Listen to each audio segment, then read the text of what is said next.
Cinema career మొదటిలోనే negative shades తో ఉండే characters ను చేసి సెహబాష్ అనిపించుకున్న నటి భానుమతి. గాయనిగా, నటిగా, దర్శకురాలిగా, సంగీతకర్తగా, రచయితగా బహుముఖ ప్రజ్ఞాశాలి భానుమతి రామకృష్ణ.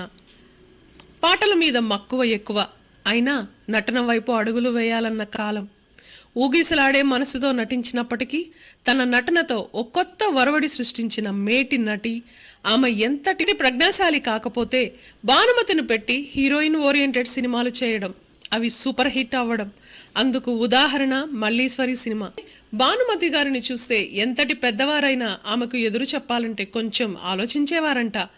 అంతేకాదు, భానుమతి గారి ముందు వెకిలి వేషాలేస్తే ఇక అంతే సంగతులు. అంతటి హుందాగా ఉండేవారంట. అంతేకాక ఆమె రఘుపతి వెంకయ్య అవార్డు గ్రహీత. ఆమె పెద్ద హీరోలతో పనిచేయడం కాదు, వారే నాతో కలిసి నటిస్తున్నారని గొప్పగా చెప్పుకునేవారట. ఆమెను కూడా హీరోగానే ట్రీట్ చేసేవారట ఆ రోజుల్లో. ఆమెను మల్లీశ్వరిగాను చేశారు, నాయకురాలు నాగమ్మగా ధీర వనితగా చేశారు, బామ్మగాను చేశారు. ఇతర మహిళలు ఆదర్శంగా తీసుకునేంత గొప్ప ప్రజ్ఞాశాలి ధీర వనిత మన భానుమతి రామకృష్ణ. ఆమె కోవలోకే చెందుతారు నిన్నటి తరం లేడీ సూపర్ స్టార్ విజయశాంతి, ఈ తరం అనుష్క. హీరోలకు మించిన స్టార్డమ్, అంతకు మించిన పారితోషికం, వీరి కోసం మాత్రమే సృష్టించిన పాత్రలు. నిజం చెప్పొద్దు, వీరి వరవడిని చూసిన హీరోలకు సైతం ఒక్క క్షణం అసూయ పుట్టకుండా ఉంటుందా? అది ఖచ్చితంగా ఒప్పుకోవాల్సిన విషయం.